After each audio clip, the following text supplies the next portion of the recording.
Matt, welcome to Global Woman Club. Great to have you here. Thank you. I'm delighted to be here. Thanks so much for having me. By the way, I must say that I was very impressed when I had that call session with you. I was very impressed because I have many people who chase me. Oh, you should learn YouTube. You should get to YouTube, but they don't convince me, and then I don't call them again. There is no follow-up call. But with you, I've been chasing you because you really impressed me. So before we go to the presentation that you have prepared for our community, I want to know a little bit, how did you end up on this field, and how did you become so good? So video has always been the thing since 2013. We actually started the video company. I'd never created a video in my life, and we just thought we'd do it. It sounded like a really good idea, and we managed to do over 1,500 commercial videos. And when we went online, sort of lockdown time, it was just very hard to say I'm the video guy. It was quite a broad topic video. So I looked and I was like, what can I do to make it more niche? What can I specifically focus on? And YouTube was the obvious route to go down. So the king of video brand that I have, I just sort of moved towards YouTube. I went to the best YouTube conferences in the world. If anyone knows Mr. Beast, I went to a conference that he runs. I'm friends with people that have got millions and millions of subscribers, and I'll talk to you in the presentation how I only have 3,000 subscribers, but I've made tens of thousands of pounds off the back of that. So really seriously, you can do really well with YouTube even if you're just getting started. So you're saying that it's really important that you educate yourself consistently. Once you decide what is your interest, what do you want to develop, it doesn't matter. It can be YouTube, it can be healing, it can be losing weight, or it can be doing dancing classes, or it can be social media or sales or whatever. You're saying you have to educate yourself. Yeah, and you've got to be around the right people, right? Like when I first went to a YouTube conference, the people would ask me there, how many subscribers have you got? And I had 117. And they were like, oh, 117,000. And I was like, no, 117. That's it. And I'd ask the question back to them and they'd be like, I've got 5 million subscribers. So Wow. I put myself in a position where there was all these people around me that were way further ahead of the game. And I've just learned and just absorbed as much as I could from all these experts in the field. And I've started to do that again to business owners around me. So from being someone who had no idea, no knowledge on what YouTube is about, with only a couple of hundreds of followers, Yeah. becoming now an expert, how long did it take you? Well, I mean, my expertise is around video, right? So I've been doing video for 11 years now.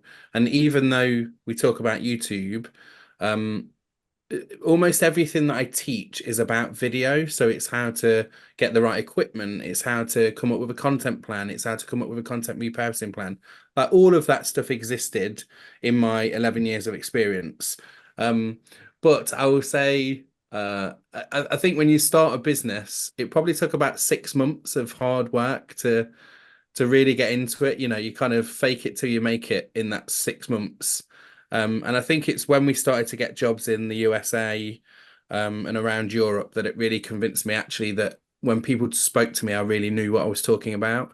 And of course, then the results of you can't really fake video when you're creating it. The results are there for everybody to see. So it has to be at a good level anyway. And I think it probably took us about 6 months of real hard work to get there.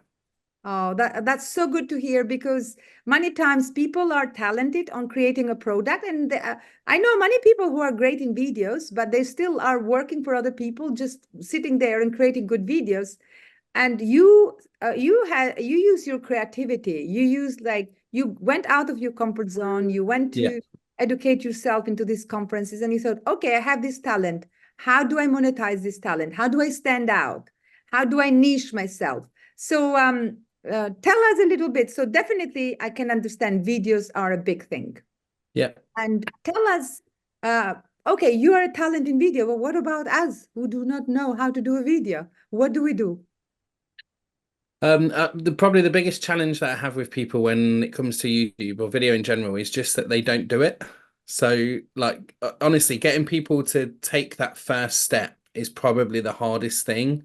I was speaking to somebody this week, and she was a professional in the theatre. You know, she used to be on stage doing theatre, all that kind of Mhm. stuff. She Yeah. said, Matt, when I turned on the camera, I just got so scared in front of the camera. I didn't know where to look, what to do, all that kind of stuff. So the first thing I do, and the biggest challenge I have, is getting people to create content in the first place.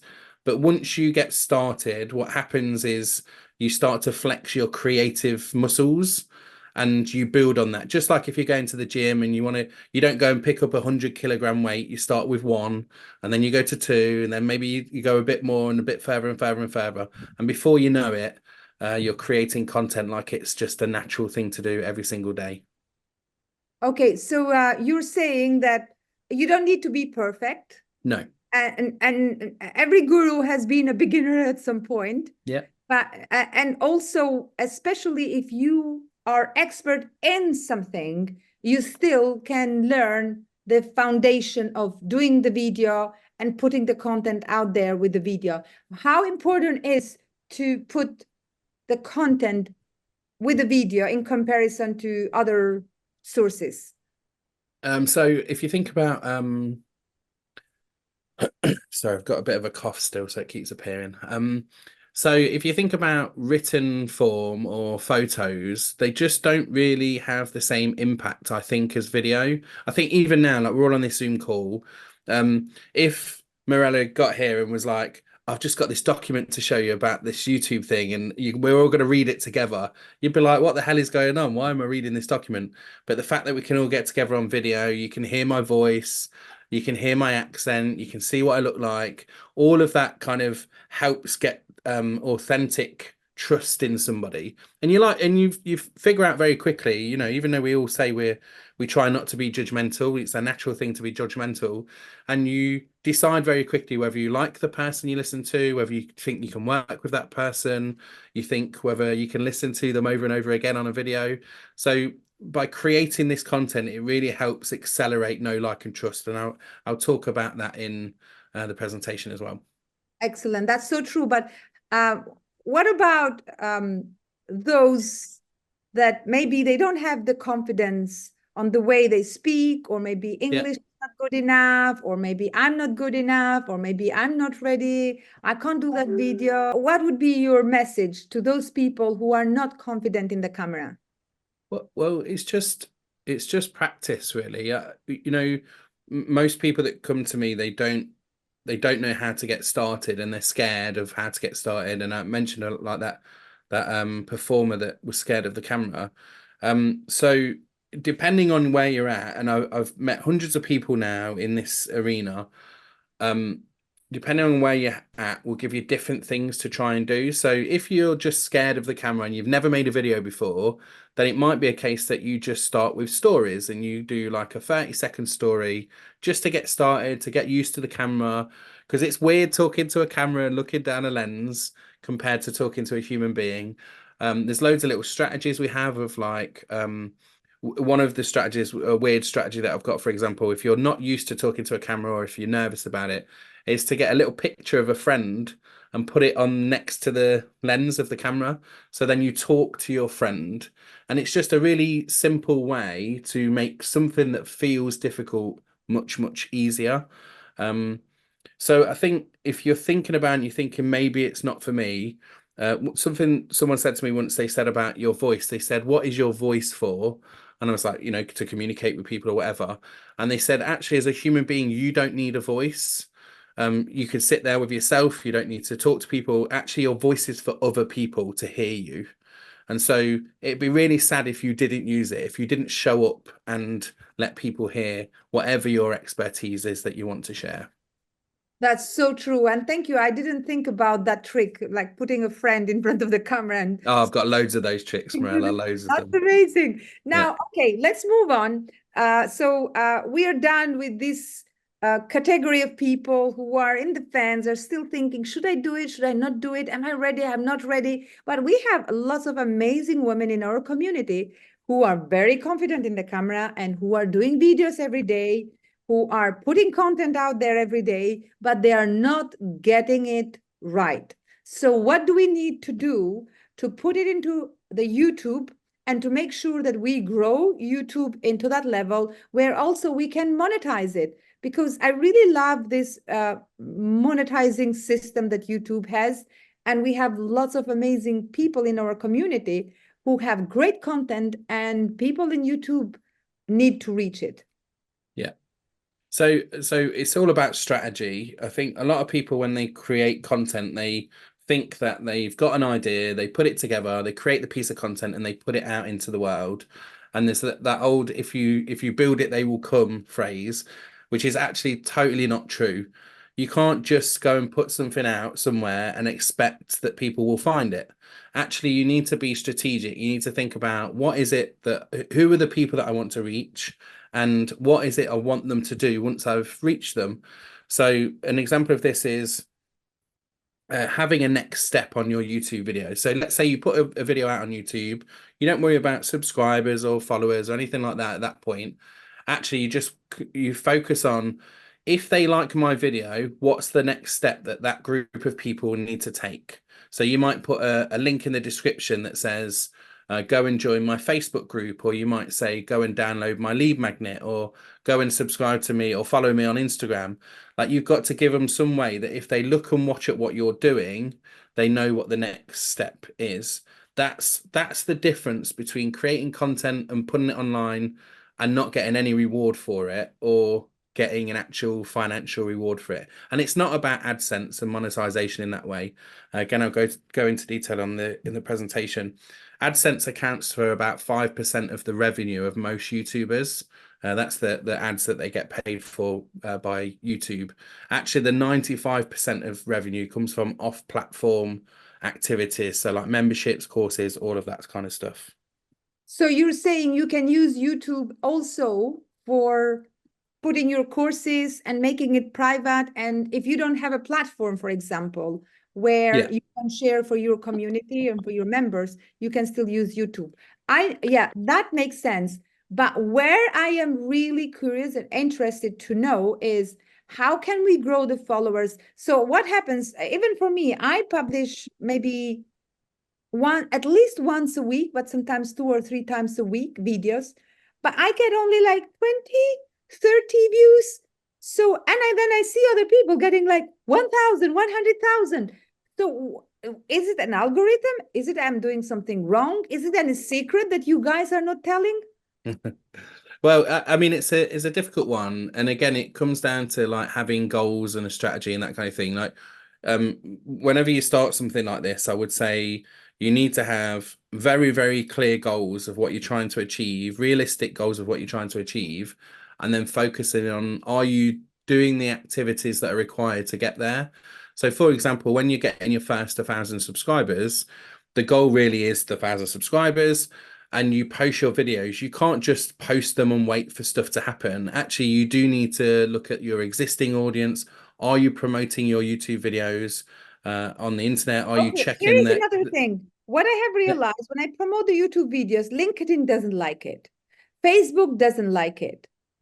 I mean, we share, but I have the feeling that they really do the best to kind of limit the view.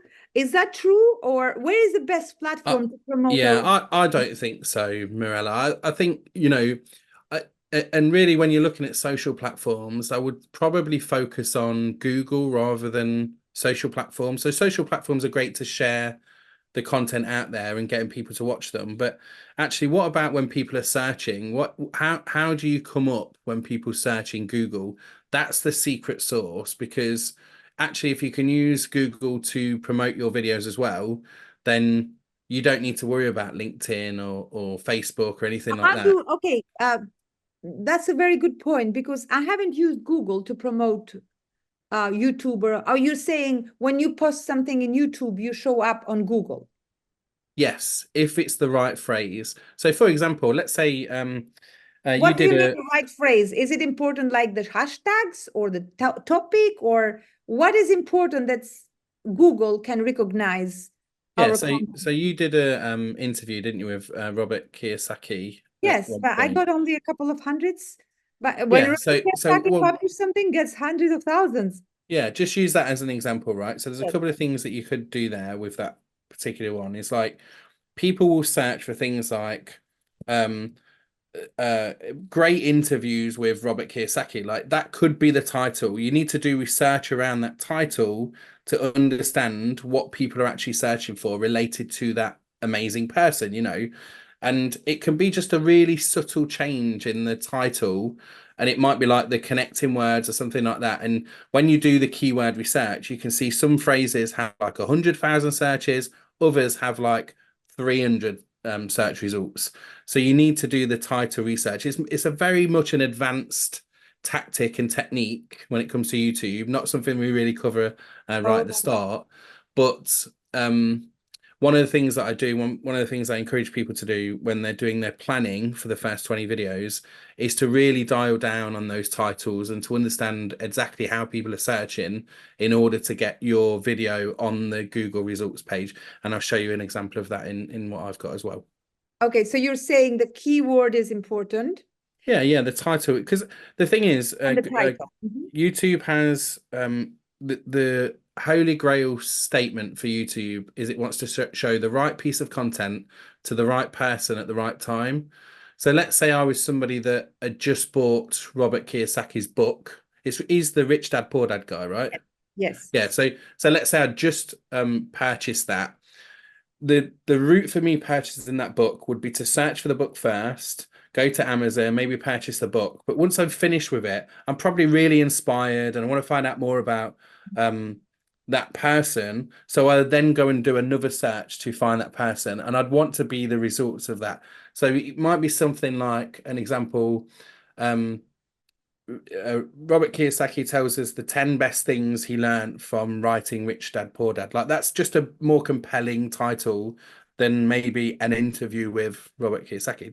Just I don't know what the title was on yours, but um, so it's just looking at the intent of somebody that's whether that's the right piece of content for the right person at the right time. This is how, when you search for how to fix my washing machine because it's broken, you end up with the right video that shows you the exact thing that you need because you're the right person with the right piece of content at the right time. So all the time when we're creating content, it's like looking at my ideal client, looking at my whoever it is that I want to get in front of. Would this piece of content and the title and everything within it be the right piece of content for the right person at the right time? Well, yeah, at the end of the day, I can understand that that title is so important in everything, even in the magazine, even in the Instagram, when we Yeah. are publishing a blog, everywhere that title. What about thumbnail? One of the first things I learned when I went to the YouTube conference is you can have the best video in the world, but if nobody clicks on to it, then nobody watches it. So a lot of the time, the people, the YouTubers at the conference were like, the thumbnail is actually more important than the video. I think it's becoming less so now, but at the time, it was definitely is more important than the video. It has to be something that makes people understand what's going to be in the video just by looking at the thumbnail. Okay, so let's suppose we have the right content, the right video, we're getting the good numbers. How do we monetize it? Is it complicated to create? Because it took me like months until I did this tech setup. That tech setup, is it something that maybe you can share with us, maybe during the presentation? Did you say the tech setup? What I mean tech setup is like you may have like 1000 views per video, but you Yeah. still have to connect the cart with the payment with Oh, the right. Okay. Yeah. ads. I mean it just, oh, for me it was so complicated. I had to call 300 people to help me to put the monetizing system in place. It can be very easy for you, that's why I'm laughing, but it was so complicated for me. No, I mean that's just the American finance system. If anyone's ever worked with TikTok or Instagram or any kind of monetization, they really do make it difficult, and it's just the American IRS, unfortunately. So there's all these forms you have to fill out to say that you're not an American citizen and you don't have to pay tax and all that kind of stuff. So yeah, that there is no shortcut for that one, unfortunately. It's just a pain in the arse, So yeah, definitely. I know, and I hear you. So you're saying that if you are not like tech savvy or passionate about YouTube, or you haven't experienced it or tried it many times, it's going to be difficult for a normal person to. Well, I think it's like this, right? Like I'm not a car person. So if my car broke and I needed to go and fix it, I wouldn't just go and start pulling stuff out the engine. I would hire a mechanic to help me with that thing. And like for all of this stuff you do, presumably you've got a coach that teaches you the thing to get to the next level. So YouTube is just the same, video is the same, tech is the same. You want to be with somebody or in a group of people that are all going towards the same destination and that are all at different stages of that, so they can help you out when you need to get to it. That's why this network exists, right? Because you're all a group of people that want to help each other out and succeed and grow and learn and all that kind of good stuff as well. I agree, because many times we try to do everything. Yeah. We become the expert as a coach, but then we become an expert as a building a website or doing a graphic design and doing the thumbnail. And so I've done that. I always believe that you have to hire the best people, and you do what you're good at, and you do what is your calling, what you're supposed to do. So Yeah. everybody does their job. Absolutely, I agree with that. So today, what are you going to teach to our community? So a little bit more in detail, that maybe there are a few things that we can do, and maybe the first steps, because we can't just move straight forward to the next level. We have first to build some awareness. How do we create that content? How do we put the right content there? And how can we see ourselves to that level, that our YouTube is just flowing and flourishing and creating that flow for us to monetize our content? Yeah, so my presentation is called How to Make Money on YouTube for Businesses. So it's specifically for businesses. I'm going to show you some examples of the things that I've done. I've got 5 A's, which I'll run through with you, and I'll show you some examples of clients that I've had that have succeeded even with a small audience. Because one of the things that's really important is a lot of the times when we see YouTubers that have got 1 million subscribers, the gap between just starting and getting to 1 million subscribers seems like a whole ocean. Whereas actually, what I want you to focus on is starting and earning money from your channel from the start. Like, how do we earn money and create an income stream from this platform that maybe feels a little bit scary to get started on? And I'll walk you through that in this presentation. Excellent. Thank you so much, Matt. It has been a great pleasure to have this conversation with you.